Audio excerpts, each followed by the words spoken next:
I am the maniac. Take heed. I am talking to you. And you. And you. If you dare tell anyone how this picture ends, if you dare reveal who the murderer really is, I'll climb into your bedroom window tonight and tear you limb from limb.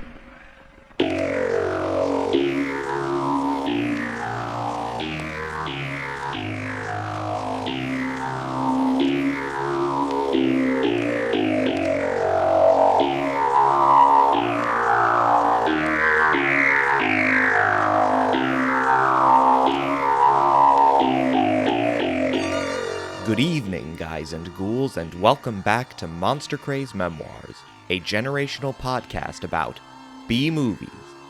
I am your host, Ian Garcia.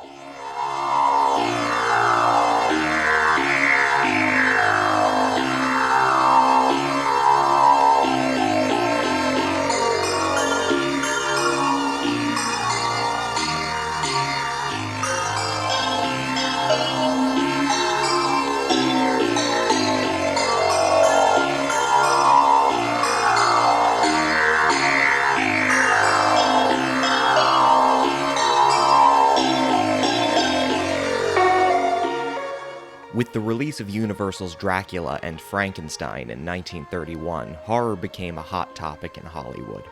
Between 31 and 33, Universal would continue to corner the market on screen terror with the release of The Mummy, Murders in the Rue Morgue, The Old Dark House, and The Invisible Man. Following suit, the biggest industry players scrambled to produce their own competing fare. Paramount Pictures were the first to meet the challenge, premiering Dr. Jekyll and Mr. Hyde on New Year's Eve in 1931, followed by Island of Lost Souls in 1932 and Murders in the Zoo and Supernatural in 1933. Not to be outdone, Warner Brothers produced Dr. X in 1932 and Mystery of the Wax Museum in 1933, distinguished among the fray for being the rare 30s fright flicks filmed in Technicolor.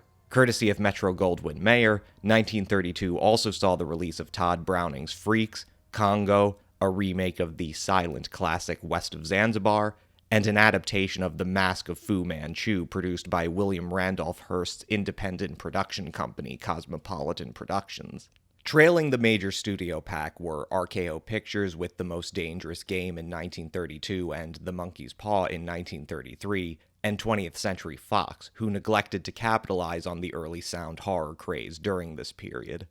Caught similarly flat-footed at the time was Little 3 stalwart Columbia Pictures. Surprising, given that the former Poverty Row outfit's bread and butter was moderate to low-budget pictures. One would think that a few quickie horror flicks would fit right alongside their crime and western roster.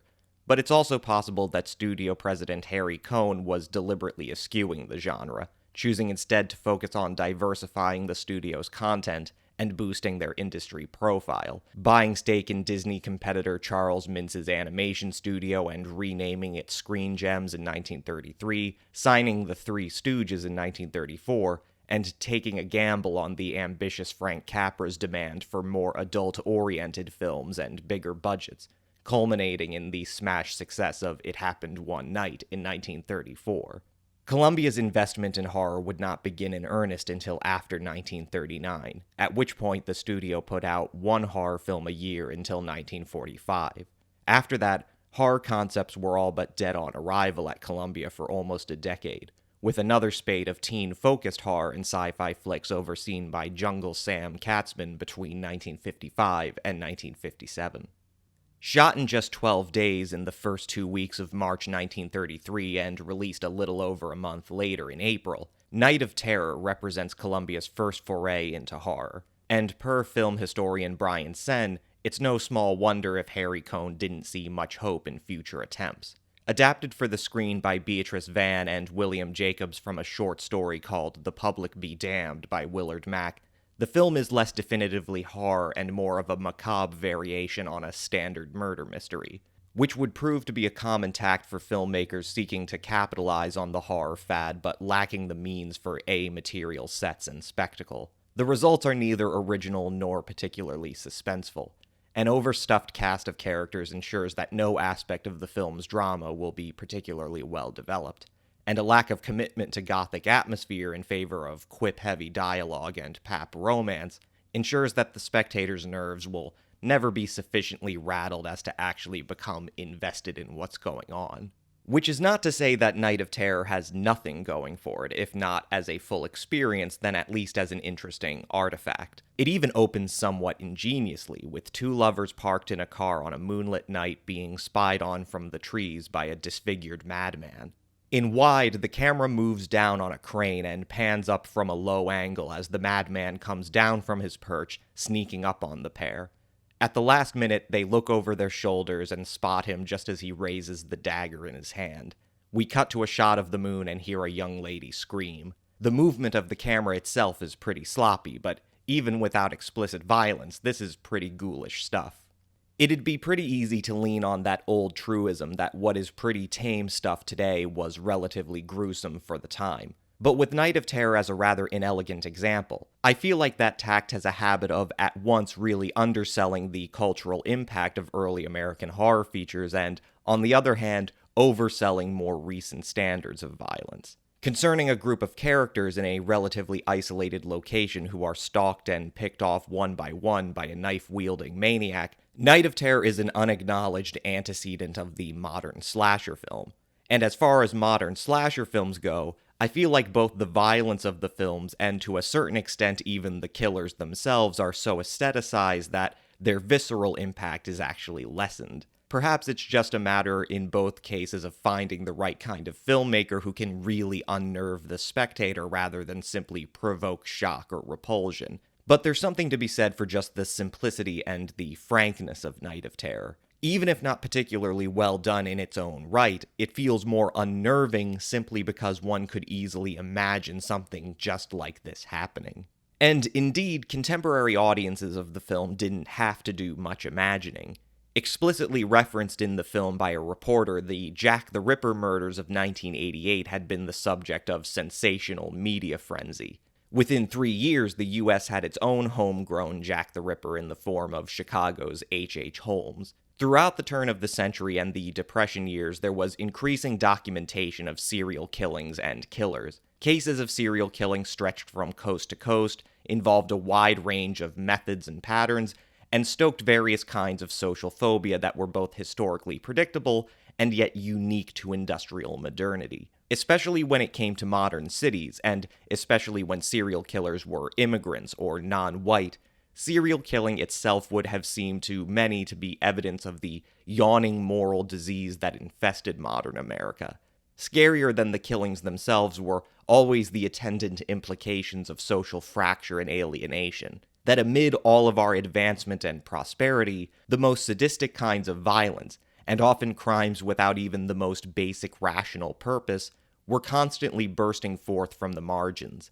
That in modern America, we are increasingly surrounded but ever more isolated. That it is increasingly impossible to have confidence in the good nature of others, or that we can have faith that our neighbors and institutions will intervene in our favor before the worst can happen. Despite the fact that the documentation of serial killing has only seemed to exponentially increase over the century, with over 3/4 of cases originating in the United States, the modern slasher film is not nearly so intimately related to this reality as is a film like Night of Terror. The likes of Jason Voorhees, Freddy Krueger, and Chucky have more in common with Sylvester Stallone than they do Henry Lee Lucas. Their respective body-racking franchises evolved in the same period for roughly the same reason, as an expression of collective sadism born out of the nation's new reactionary turn in the 1980s. Meanwhile, the entrenchment of the suburban white middle class accelerated social dislocation and alienation to the point that serial killers, as terrifying as they remained, became increasingly abstract, compartmentalized into their own perennial genre of sensationalist news coverage and true crime media. One has to look back to Night of Terror or similar, hopefully better films to get an idea of what it might have been like at a time when this type of impulsive sadism was not so normalized, when a work of popular culture could invoke recent events and still make them feel like new, aberrant phenomena.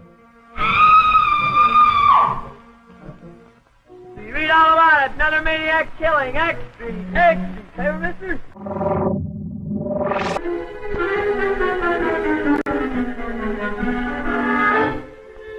Headlining the cast of Night of Terror is Bela Lugosi as Dagar, a butler in the service of the wealthy Reinhardt family, whose members begin to fall prey to a maniacal killer, starting off with patriarch Uncle Richard. This sort of casting wasn't unusual for Lugosi, whose distinctive, intense visage and thick Hungarian accent already significantly limited the number of roles he could play in Hollywood productions. In the same year as Dracula, American audiences could see him as the Arabic Prince Hassan in Women of All Nations, and as the Latin villain Tarnavero in the Charlie Chan adaptation, The Black Camel. Both performances, especially the latter, earned Lugosi significant critical praise, but it was, of course, Dracula, prefaced by the Hamilton Dean and John L. Balderston play in which Lugosi had also starred, that would define the trajectory of his career. Despite his starring role in one of the biggest hits of 1931, it was a combination of typecasting, Lugosi's own lack of business sense, and the industry-wide belt-tightening of the Great Depression that ultimately led Lugosi to accept basically whatever parts were offered to him. In the midst of Carl Laemmle Jr.'s desperate attempts to salvage Universal's dismal prospects with horror films leading the charge, Lugosi had the opportunity to be the next Lon Chaney, and was early on the top of the list to play not only the mad scientist of the Edgar Allan Poe adaptation Murders in the Rue Morgue, but also the undead monster role in Frankenstein. But according to biographer Arthur Lenning, Lugosi was ultimately dropped from the latter project, either due to temperament, considering the silent makeup-heavy role beneath him and detrimental to his romantic public image, or because the new director, James Whale, already had his heart set on British up-and-comer Boris Karloff for the part, or most likely some combination of the two. Released on the heels of Dracula, and to greater box office success, it was Frankenstein that would prove immortal to the horror film canon, and Boris Karloff certified as the next Lon Chaney. Lugosi still ended up starring in Murders in the Rue Morgue, but that wouldn't see the light of day until 1932. And being a more tightly scheduled and budgeted B picture, more or less it sabotaged any chance of Lugosi ever being able to diversify his career.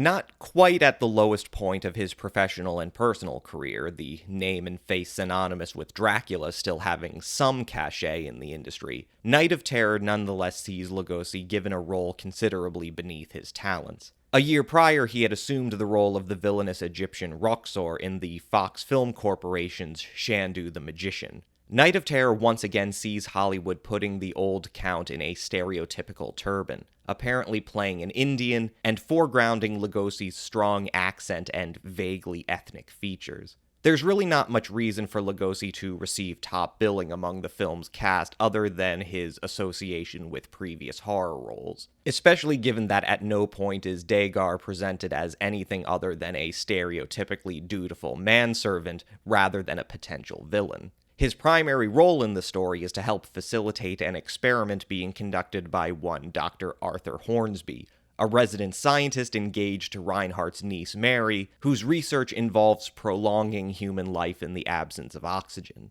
Despite the recent murder of Uncle Richard, as well as some poor groundskeeper that Hornsby hired to dig a grave, the doctor plans to go through with an experiment to be buried alive for 8 hours, after which time he must be administered a life-saving serum to which only the loyal Dagar will have access. The cast is rounded out by Tom Hartley, a streetwise reporter who is also after the heart of the engaged Mary Reinhardt, Sika, Dagar's wife, who has a habit of entering prophetic trances despite her husband's protestations, Detective Bailey, who is investigating the maniac killing spree, Martin, the stereotypical comic relief black chauffeur, and John and Sarah Reinhardt, the brother and sister-in-law of the deceased Uncle Richard, who realize that by stealing Hornsby's life-saving formula, they will quickly find themselves in a position to claim his portion of the inheritance.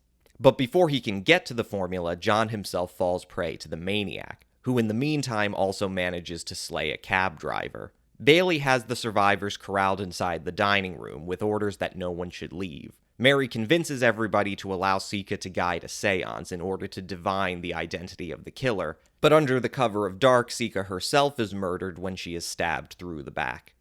When Bailey returns at the sound of screams, Sarah is able to convince him that Dagar, who was the first man present at the previous 2 Reinhardt murders, who was the closest to Sika at the time of her death, and was protesting all the way through the seance, is the killer. Dagar is compelled to give up the formula, and while Bailey goes to check on the grave where Hornsby is buried, they sequester him in an office in the house with one of the coppers as guard. However, Dagar is able to slip the cop a pre-rolled cigarette that apparently is laced with something and puts him to sleep, allowing Dagar to escape. With everyone else occupied, Mary is taken by a mysterious figure wearing a black hood and stored away in the basement for some reason. When the man in the black hood leaves, the maniac emerges from a trunk where he has been hiding and attempts to seize Mary for himself. Dagar and Tom respond to her screams and, arriving on the scene, shoot the maniac dead. Dagar discovers a hidden passage in the basement and follows it. When Bailey and his men unearth the coffin in which Hornsby is supposed to be buried, they find it instead empty. And suddenly Dagar emerges from a hidden door in the grave, preceded by Hornsby in a pair of handcuffs. Dagar deduces that it has in fact been Hornsby himself who was responsible for the murders, using the hidden passage to enter the house and move about the grounds undetected, in a plot to first prevent his uncle from discovering that his experiment was a fraud, and second to corner the inheritance. With Hornsby in custody, the film abruptly ends with the maniac rising to his feet and addressing the audience, threatening to kill them if they reveal the film's twist ending. I'll haunt you. Good night. Sleep tight. Pleasant dreams. Even with the twist ending, Night of Terror is still more of a how catch 'em than a who done it. As bodies begin piling up around the Reinhardt estate, we're given no reason to suspect that the police have any motivation other than to apprehend a serial maniac, one that has already killed 12 people. And yet, without any explicit acknowledgement from the large cast of characters, the motivation slides from simply trying to catch a serial killer to identifying the killer of this specific series of murders.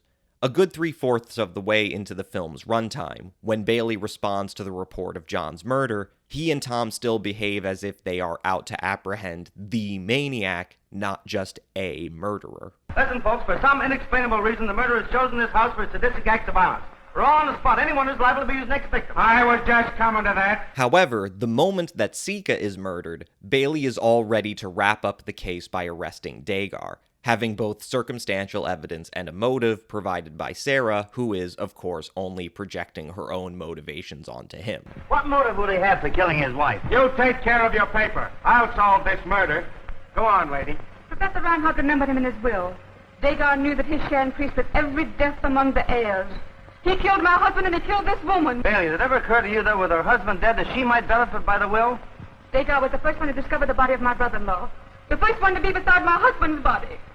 Officer, you can take my word for it. This man had nothing to do with any of the murders. Get out. It's an open and shut case. This mug was out to murder all of you.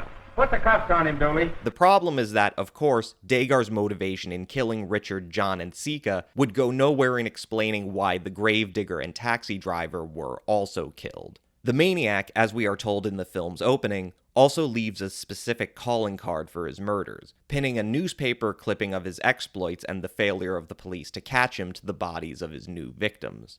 Presumably, the suspicion would be that Dagar is imitating this signature in order to disguise his own murders, which, it turns out, is exactly what Hornsby is doing.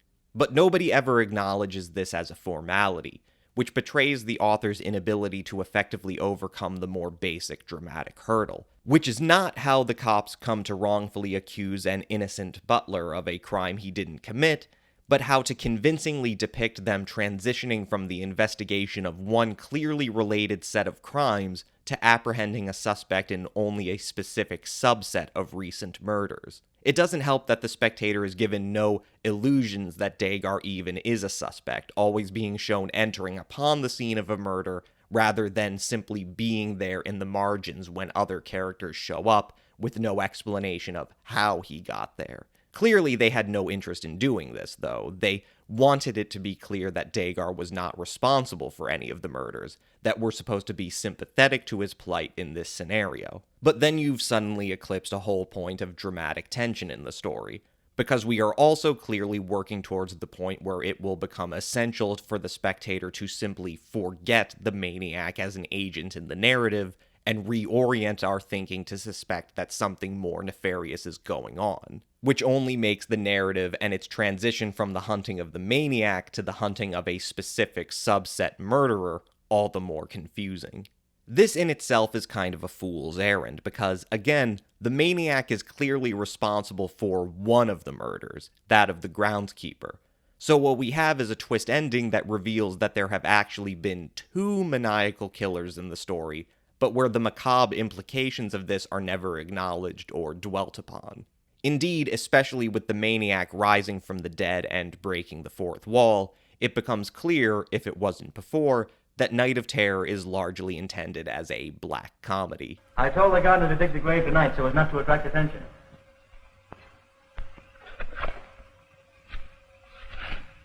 Ah! You see? He's finished. Night of Terror isn't a particularly successful film on its own. Even as a black comedy, it's not particularly funny, but in its ghoulish sense of humor and rather disturbing levels of violence, again particular to a specific historical moment and cultural reference point, it reflects upon two frequently unacknowledged aspects of early sound horror coming out of the American film industry in the Depression era.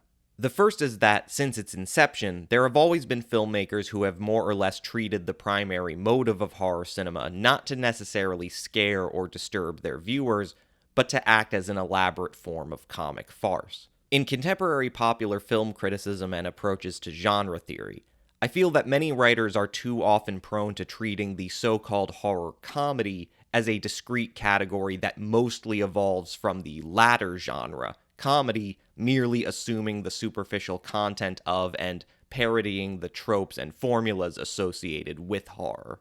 I would argue that what we call horror comedy is, quite the contrary, more an independent, logical progression of the penchant for self-awareness and black comedy that was always accompanied by horror, as filmmakers have attempted to reconcile the desire to excite fear in spectators with the inherent absurdity of horrific subjects. By its very fantastic nature, the horror film has always historically elicited, especially from bourgeois critics, but also from mass culture, a mixture of amusement and derision, even when the films themselves do not involve any particularly fantastic elements, such as Night of Terror, which is again more of a darker variation on a standard murder mystery. They are nonetheless almost programmatically geared towards understanding of the so-called horror itself being more of an ecstatic thrill, not much different from comic amusement, which then also undermines its perceived dramatic credibility. The prototypical horror movie, then, far from earnestly attempting to disturb and unnerve the spectator, is first and foremost a spectacle of sadistic glee. This in turn leads us to our second point. Not just a horror film, Night of Terror is an example of a pre-code film, a type of sound film that was possible to be made in Hollywood when the motion picture production code was in place, but when there was still effectively no enforcement of it. In addition to the gangster and crime film, the sexually charged backstage musical and romantic comedy, horror films with their wildly ghoulish content were a subject of controversy and outrage among moral crusaders and local censors. Likely Night of Terror was not on anybody's radar when demanding greater censorship and chastity on the part of Hollywood's majors, but it's nonetheless filled with stuff that would fit the bill of grievances against not just Hollywood in general, but horror films specifically. For one, there's the problem of Mary, who is engaged to be married to Dr. Hornsby, but who apparently goes on regular dates with her single male friend, Tom the reporter. Not only this, but Tom openly romances, embraces, and kisses Mary multiple times throughout the film, and at no point does she tell her husband-to-be about these advances. You know, honey, remember that scene of the picture show tonight where the hero leaned over and whispered in his sweetheart's ear and said, "I adore you"? Then he kissed her? A silly lot of rot. You think so, huh? Well, they've been getting away with that silly lot of rot ever since Julius Caesar. And I'm one that doesn't think it's a lot of rot. Well, I do. That's because you never had a real moving picture kiss before. Here's where you get up right. Why, What the idea? Your face is flushed. You seem more animated. In fact, your breath's a little short. Now, you listen to me, Tom Hartley. What you did just now proves to me that you're nothing but a common roughneck newspaper man. I don't understand how I ever became interested in you. You know, Uncle, sometimes I think Mary's restless, unhappy. Oh, nonsense, my boy. All she needs is a little attention. Or how about that scene in which Dagar slips Detective Dooley the funny cigarette? What's supposed to be in that thing, anyway? What kind of a cigarette is this? It is an Oriental cigarette. Oriental, eh? You kind of need to see the look on the guy's face as he puffs away to complete the picture. The use of drugs was not altogether forbidden in the original production code. Rather, it was merely advised that these matters be handled with a special care. I'm not sure, but I don't think a comical scene of a character drugging a cop constitutes being especially careful, especially when the implication is that Dagar had to do it in order to not only get away, but to help solve the mystery that the cops themselves are supposed to be investigating, but are consistently doing a very poor job at. Not for nothing, the production code also advised filmmakers to treat with special care the depiction of law enforcement. In Night of Terror, they come off as a bunch of bloviating flatfoots. Well, wise guy, I've solved another mystery. Okay, sweetheart. Compared to you, Sherlock Holmes was a traffic cop. Also listed among the production code's be carefuls was the intensely vague brutality and possible gruesomeness, which was, of course, the #1 traffic and offense of the horror film. All things considered, Night of Terror has nothing on Frankenstein, Freaks, Dr. Jekyll and Mr. Hyde, or the Island of Lost Souls. But we need only think back to that highly stylized shot of the killer, descending from the trees upon the moonstruck couple, which is itself steeped in a popular awareness of the exponential phenomenon of serial killing all over America. Far from striving for good taste, Night of Terror takes the context of serial killing and uses it as the backdrop for gallows humor. It's not simply what the film depicts, as it is what it exudes, a general lack of sympathy for anyone and anything in particular, narrowly concerned with appeasing libidinal desires fixated upon a salacious affair between an engaged woman and a city boy Lothario, racist humor at the expense of the one black character, and institutions such as the Academy and the police being made out to be fools. In this context, the deaths themselves, if not ever an explicit punchline, become part of the patchwork of puerile spectacle that is constantly, impatiently moving from one scenario to another. By the end of the film, even the maniac is no longer truly a villain. He is, rather, a mascot, a voyeur upon the action just as we have been voyeurs. A serial killer as our master of ceremonies. Good night. Sleep tight. Pleasant dreams.